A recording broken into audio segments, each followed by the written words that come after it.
Okay, here is the stock Windam Arms ar15 that I just purchased.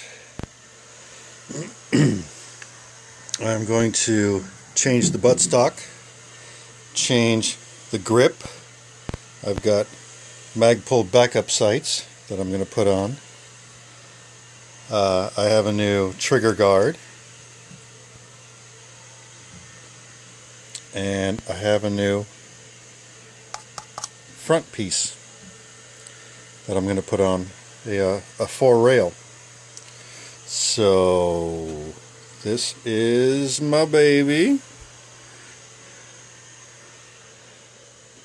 There we go. Now I'm going to change her out. Stay tuned.